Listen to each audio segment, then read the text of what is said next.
Hilarious. Let's talk more about the documentary for $1.99 on Amazon Prime, the Eve After Dark documentary. Tell us about your quote, fairy godmother, and how she had an impact on your life. Man, you know what? Some people, and this dude, and I was talking to the guy just the other day. Some people come into your life for a specific reason. They can call them angels. They can call them whatever. I don't know. And I call her my fairy godmother, Jeannie Billetary. Talked to her just the other day. We still tight to this day. I couldn't tell you if she's a man or she's a pretty woman, but I couldn't verify nothing because I ain't never did nothing like that. But she came around. I was doing Alpine Village for Uncle Jam or Roger or Unique Dreams at the time. And Roger's partner, Gid, was super cool with me. We never had a problem. And they knew each other because her daughter went to school with them over at Narbonne. And she wanted a DJ. She wanted to hire a DJ to do an event at Alpine Village. She saw how we was making money at Alpine. She wanted to give it a shot. And he turned me on to the gig. She was working with her was so cool. She put me up on a lot of game, man. One, back then I was knocking down everything female that was moving. But I never knocked that one down. That was my intention, but I never knocked it down. Okay. And she taught me how to separate my dick from my brain and keep my money and my dick from separate. Okay. And I did. And we made money together. And she trusted so important. me. She trusted me. And we played a role back in the day. Okay. Like I said, she drove a vet, a nice ass Corvette. And most of the time she throw me the keys and I'm button and I could drive a stick shift. It was a full speed. I bang that son of a gun, pull up. I'm looking like, dude, all I needed was some Superfly music. Dun, dun, dun, dun, dun, dun, dun, dun, dun, dun, dun, dun. I was on that level at that time, and I was opening the club up. And the club it didn't start off banging. Trust me, I ain't gonna lie. It started off a little slow, but she was there every week. Okay, she was there every week, win or lose. And if I lost, she'd go give me some money, make sure I had money for posters, make sure I made money had money for rent. And that right there, dude, was something I couldn't get from nobody in my family. Nobody had no money. Nobody was investing no money, and they didn't think I was gonna make it work. No way. She bet on me when nobody else bet on me. Okay. She bet on Lonzo. Okay. And for her to do that, and she had four daughters. And she wasn't rich, but she hit a little lick, and she was trying to make that lick better. And I was kind of she was kind of depending on me to help her thing get better, and I didn't want to disappoint her and lose her money, so I was grinding. And we finally hit that lick, and the Eve jumped off. Man, that was a good time for everybody. And I just nicknamed her my fairy godmother. And I told every woman I've ever dealt with, if she call me for something, and you flip on her, pack your shit. Okay, pack your shit. If she called here looking for me, that's when you had house phones. Okay, if Jeannie Billetary called looking for me, or you see her and you see me talking to her, and you trip on her, get your shit and get the fuck out of here, because you ain't on my team. She been on my team since day one. She been on my team since 1979. She's an original. Okay, so that it don't come no better than that, and she's proven herself. And like I said before, we still in communication, Doc. So it's real hard to have somebody that not in your family that just believe in you. And when somebody believes in you, you got to look out for them, dude. You got to look out for them. And I was able to play. I was able to pay it. She paid it forward, and helped me to pay it forward. I just never got paid back though. And here's the crazy part: Yella don't know nothing about her. Dre don't know nothing about her. She was a part of my early career, and they have no idea she existed. In fact, people who saw the documentary, one of my partners who I've been knowing for about 20 years, didn't know I had done as much as I had done. He called me, he said, man, I bought the documentary, man. Negro, I didn't know you did all that shit. Yeah, man. And see, this is the one about the Eve, the one that's being edited right now, N.W.A, Now I'm Not Lonzo. Shit, that's going to tie it all together. That's going to tie it all together.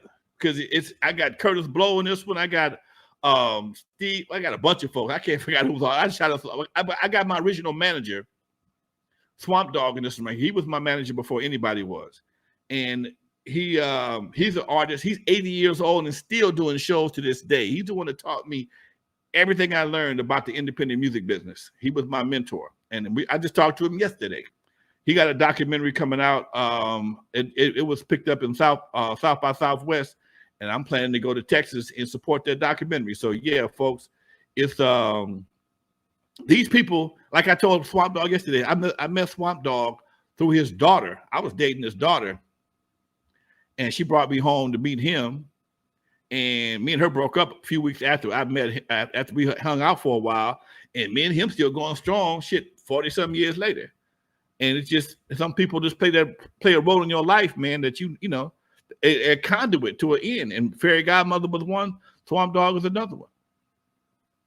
And I'm not like a lot of people. I don't forget where I come from, dude. I don't forget those who helped me. I can't do that. I wasn't raised that way.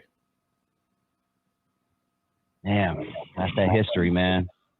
Hey, let me ask you hold on. What was I about to ask you? Oh, you know what? You said business started off slow. When did you realize, when did business start picking up and you started to realize, damn, I think I have something? I brought Cameo down here. Ooh, break it down. I don't know if we know this story. I was hanging out with my partner, brother named Lewis Harper. I was in the record pool. And called it R&B Disco Truth. That's how it was, R&B and disco. Wasn't no hip hop truth, okay? And his car broke down. He needed a ride to go up to pick up some records from Beverly Hills. And I didn't really know his brother. I knew his brother-in-law. I didn't know how powerful he was at the time. Guy's name is Gerald Busby. Look him up. He died a few years back. Gerald Busby was his brother-in-law. And Gerald was a cool dude. And I'm a 22-year-old kid in Gerald Busby's office, come to get some free records. I'm going to get the free records. And Gerald asked me in front of Lewis, hey, man, Cameo is coming to town. I got a gig for him Thursday and Friday.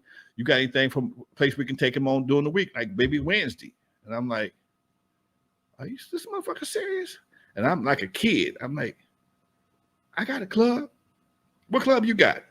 I said, Eve After Dark. He said, Lewis, he got a club. I said, yeah, you know where this Jeffy's. And he knew where Jeffy's was. And he says, you want Cameo to come to your club? That's like somebody saying, man, you want Lil Wayne to come to your club, do a walkthrough? But back in the day, that was, you couldn't get no bigger than Cameo. Unless you had Prince or Mike. Cameo, yeah. He said, okay, cool. They'll be there tomorrow. What time you want them at? About 9 o'clock. Man, I left there running. I ran, went to K-Day, went and grabbed me $100. I said, I need $100. I bought $100 worth of live read commercials. $100. Back then, they was $10 a spot. All they said was tonight, the Eve After Dark Cameo live in person at Eve After Dark. Avalon El Segundo upstairs. That's all they said. They said it. They started saying it at noon, and they said it every hour until 10 o'clock that night. And that was on a Wednesday night. I met him on a Tuesday. On Wednesday, I had Cameo. And man, people thought I was lying. They was phone blowing up. Cameo coming? Yeah, Cameo coming. And it was two type of people came. Two type of people showed up that day. The one that came to see Cameo and the one to see if I'm lying or not. Okay? And they were skeptical. All them niggas were skeptical. Oh, they were skeptical. They ain't nowhere in the world Cameo coming to the hood. But if they coming, I'm going to be there. Man, dude, we got to the club. We had a line wrapped around the club like we was getting away free cheese. Okay? We were getting away free cheese. And Jeannie was there and the crew was there. And see, Cameo, look at the old album cover. I think it was the Cameo's album cover. The blue and white one, like light blue and white.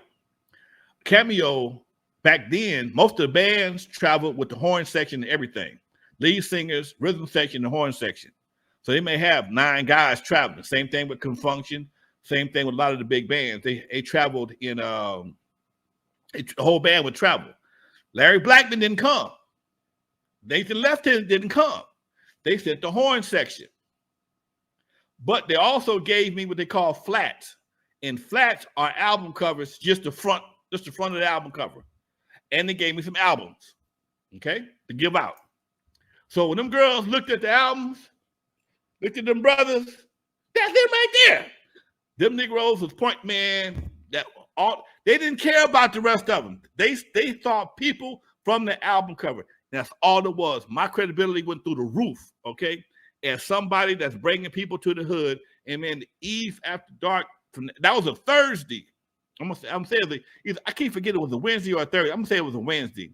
That Friday, man, that line was around the corner again. Dude, you swear Cameo was coming back. I didn't look back for almost 18 months, man. I didn't look back for 18 months.